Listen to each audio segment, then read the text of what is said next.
সংবাদকৰ্মীসকল আপোনালোক সকলোকে নমস্কাৰ জনাই আমি খুব চমুকে এটা বিষয়ৰ ওপৰত বক্তব্য ৰাখিব খুজিছো আমি ৰাইজৰ দলৰ তৰফৰ পৰা তথা বিধায়ক হিচাপে শিৱসাগৰ সমষ্টিৰ বিধায়ক হিচাপে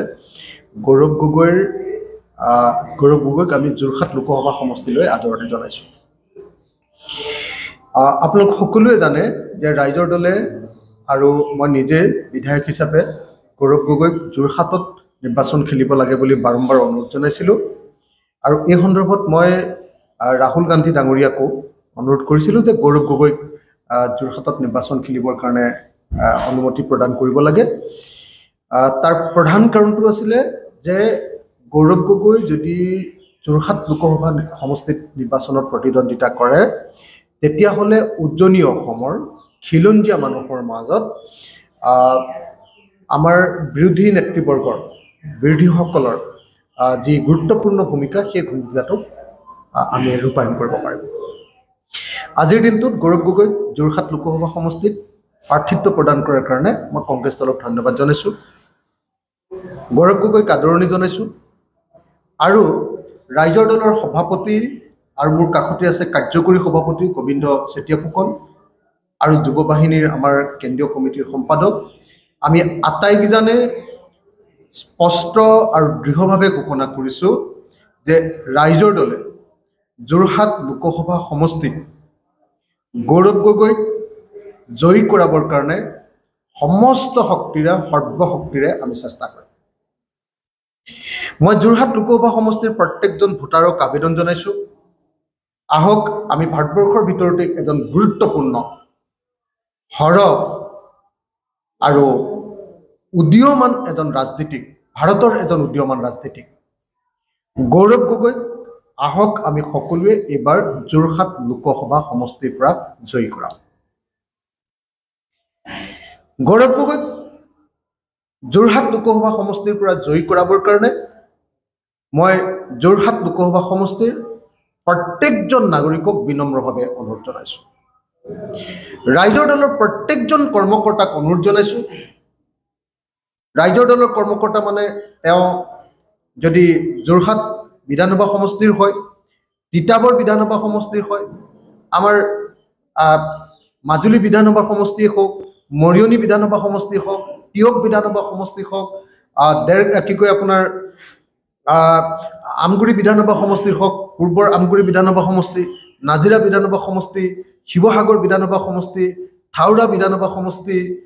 তাৰপিছত মামৰা বিধানসভা সমষ্টি আৰু সোণাৰী বিধানসভা সমষ্টি এই আটাইকেইটা বিধানসভা সমষ্টিৰ প্ৰত্যেকজন কৰ্মকৰ্তাক ৰাইজৰ দলৰ কৰ্মকৰ্তাক মই অনুৰোধ জনাইছোঁ আহ্বান জনাইছোঁ আৰু দলৰ সভাপতি হিচাপে নিৰ্দেশ প্ৰদান কৰিছোঁ যে আজিৰ দিনটোৰ পৰা গৌৰৱ গগৈক জয়ী কৰাবৰ কাৰণে আমি ফিল্ডত জঁপিয়াই পৰিব লাগে গৌৰৱ গগৈক যদি জিকাব নোৱাৰোঁ তেতিয়াহ'লে এইটো অসমীয়া জাতিৰ দুৰ্ভাগ্য হ'ব ভাৰতৰ সংসদৰ বিৰোধী দলবিলাকৰ আটাইতকৈ সক্ৰিয় বিধায়ক সমগ্ৰ ভাৰতৰ ভিতৰত এজন সক্ৰিয় বিধায়ক সক্ৰিয় সাংসদ সক্ৰিয় MP গৌৰৱ গগৈ আৰু তেওঁৰ বিপৰীতে বিজেপিৰ যিজন MP সেই বিজেপিৰ MP জন হ'ল আপোনালোকে সকলোৱে জানে যে বিজেপিৰ MP জন হ'ল ভাৰতবৰ্ষৰ ভিতৰতে আটাইতকৈ নিবুকা চামন আটাইতকৈ নিষ্ক্ৰিয় আটাইতকৈ অকমন্য এজন সাংসদ গতিকে এজন অকমন্য সাংসদ তপন গগৈৰ বিৰুদ্ধে ভাৰতবৰ্ষৰ আটাইতকৈ সক্ৰিয় সাংসদ গৌৰৱ গগৈ যি ইংৰাজী বা হিন্দীত ফ্লুৱেণ্টলি খুব স্পষ্টভাৱে সাৱলীলভাৱে ভাৰতবৰ্ষৰ কথা অসমৰ কথা লোকসভাত উত্থাপন কৰিব পাৰে সেই গৌৰৱ গগৈক সকলোকে ভোট প্ৰদান কৰিবৰ কাৰণে মই বিনম্ৰভাৱে অনুৰোধ জনাইছোঁ আমি সকলোৱে এইটো কথা বিবেচনা কৰা দৰকাৰ যে এজন নিবুকা চামুন সাংসদক আমি ভোট দিম এজন নিবুকা চামুন প্ৰাৰ্থীক আমি ভোট দিম নে গোটেই ভাৰতবৰ্ষৰ ভিতৰতে অসমৰ নাম উজ্বলাব পৰা এজন সাংসদক আমি ভোট দিম প্ৰাৰ্থীক আমি ভোট দিম গৌৰৱ গগৈ নে তপন গগৈ এজন সক্ৰিয় ৰাজনীতিক নে এটা গছৰ মূঢ়াক আমি ভোট দিম এই কথা যোৰহাট লোকসভা সমষ্টিৰ মানুহে নিৰ্ধাৰণ কৰিব লাগে মই ভাবোঁ যে যোৰহাট লোকসভা সমষ্টিৰ যিকোনো এজন শিক্ষিত ভোটাৰে, শিক্ষিত মানে অকল মই পঢ়া শুনাত শিক্ষিত কোৱা নাই, ৰাজনৈতিকভাৱে শিক্ষিত কোনো ভোটাৰে লাগিলে তেওঁ বিজেপি দলৰে সদস্য নহওক কিয়, কোনো শিক্ষিত ভোটাৰে কেতিয়াও এই মুহূৰ্তত গৌৰৱ গগৈক ভোট নিদি তপন গগৈক ভোট দিব নোৱাৰে। আনকি বিজেপি দলৰ মানুহবিলাকেও যদি শিক্ষিত হয়, যদি কালচাৰ্ড মানুহ হয়, যদি জনা শুনা মানুহ হয়, যদি বাতৰি চোৱা মানুহ হয়, যদি সঁচাকৈ সক্ৰিয় মানুহ হয়, সচেতন হয়, সমাজৰ প্ৰতি দায়বদ্ধ মানুহ হয়, তেতিয়াহ'লে গৌৰৱ গগৈক ভোট দিবই লাগিব। গতিকে গৌৰৱ গগৈক আমি সকলোৱে মিলি এইবাৰ বিপুল ভোটত জয়যুক্ত কৰাব লাগে।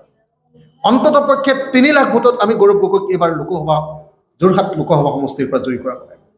মই এই মুহূৰ্তত গৌৰৱ গগৈক অন্ততঃ পক্ষে 3 লাখ ভোটত জয়ী কৰাবৰ কাৰণে যোৰহাট লোকসভা সমষ্টিৰ সকলো মানুহকে, সকলো ভোটাৰকে হাতজোৰ কৰি বিনম্ৰভাৱে প্ৰাৰ্থনা জনাইছোঁ। আহক আমি ভাৰতবৰ্ষৰ ৰাজনীতিৰ এজন সক্ৰিয় সাংসদ, অসম সন্তান, অসমৰ নাম উজ্বলোৱা গৌৰৱ গগৈ আৰু ভৱিষ্যতৰ গোটেই ভাৰতবৰ্ষৰ এজন গুৰুত্বপূৰ্ণ ৰাজনৈতিক নেতা হ'ব পৰা গৌৰৱ গগৈক আমি ভোট দিওঁ। আহক যদি কাইলৈ যদি আমি অপজিশ্যনে, ইণ্ডিয়া অপজিশ্যনে যদি কাইলৈ চৰকাৰ গঠন কৰোঁ, গৌৰৱ গগৈ দেশৰ ভিতৰতে এজন গুৰুত্বপূৰ্ণ মন্ত্ৰী হ'ব আৰু তপন গগৈ কি হ'ব? চুকত বহি থকা এজন সাংসদ। গগৈ একেবাৰে কাম নথকা এজন সাংসদ হ'ব, যি এটাও শব্দ লোকসভাত ক'ব নাজানে, না হিন্দীত ক'ব পাৰে, কাম কৰে। মোৰ নিৰ্বাচনত মই জেলত থকাৰ সময়ত অসমৰ বিভিন্ন প্ৰান্তৰ পৰা যেনেকৈ সক্ৰিয়, সচেতন, সমাজ সচেতন মানুহবিলাকে, দেশক ভাল পোৱা মানুহবিলাকে আহি শিৱসাগৰত নিজে নিজে স্বপ্ৰণোদিতভাৱে নিৰ্বাচনৰ কেম্পেইন কৰিছিলে,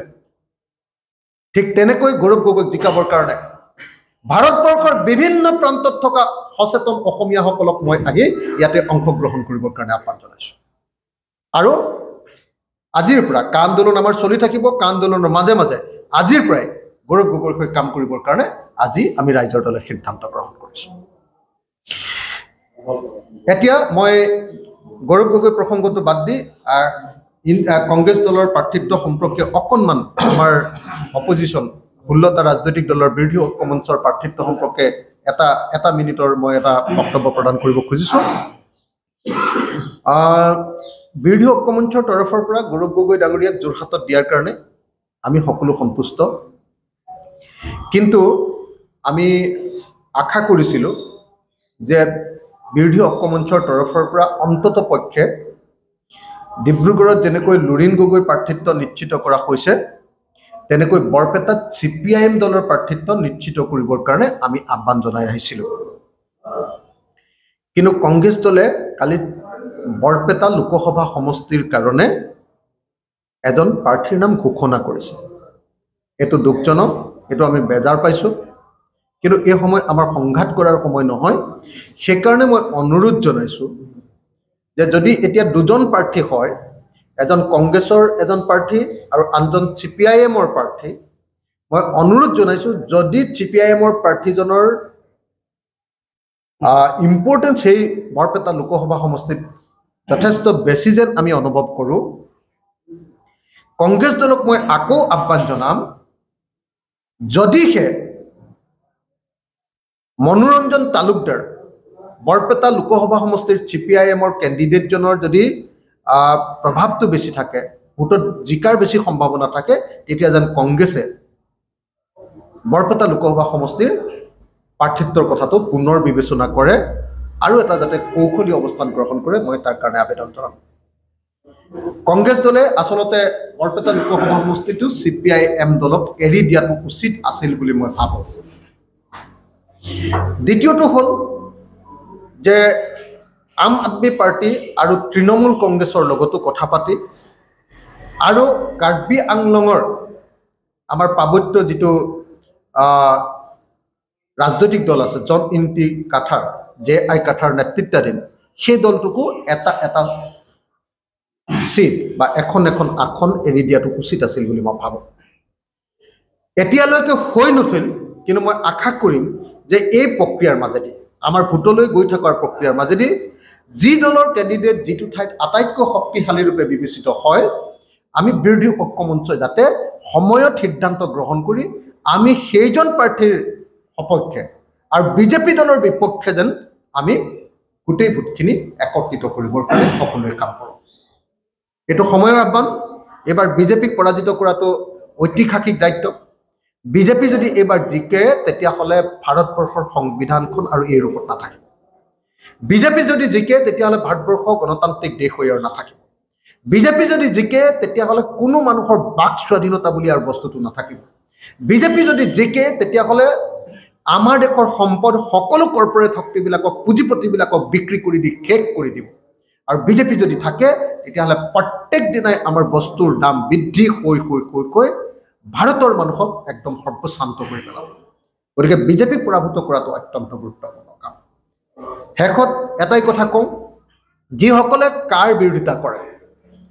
কা আন্দোলনত কিন্তু অংশগ্ৰহণ কৰিব পৰা নাই কাৰ বিৰোধিতা কৰে প্ৰত্যেকজন কাক বিৰোধী ভোটাৰে বিজেপিৰ বিৰুদ্ধে ভোট প্ৰদান কৰক প্ৰত্যেকজন কা বিৰোধী ভোটাৰে যিসকলে সিটিজেনশিপ এমেন্ডমেন্ট এক্ট 2019ক বিৰোধিতা কৰে নাগৰিকত্ব সংশোধনী আইনক যিসকলে বিৰোধিতা কৰে যিসকলে অসমলৈ বিদেশী নহাটো বিচাৰে যেহেতু বিজেপিয়ে অসমলৈ বিদেশী আনি সংস্থাপিত কৰিব খুজিছে গতিকে মই প্ৰত্যেকজন কা বিৰোধী ভোটাৰক এইবাৰ লোকসভা নিৰ্বাচনত বিজেপিৰ বিৰুদ্ধে ভোটদান কৰি আমাৰ ইণ্ডিয়া মৰ্চা অথবা বিৰোধী ঐক্য মঞ্চক জয়ী কৰাবৰ কাৰণে মই বিনম্ৰভাৱে অনুৰোধ জনাইছোঁ ধন্যবাদ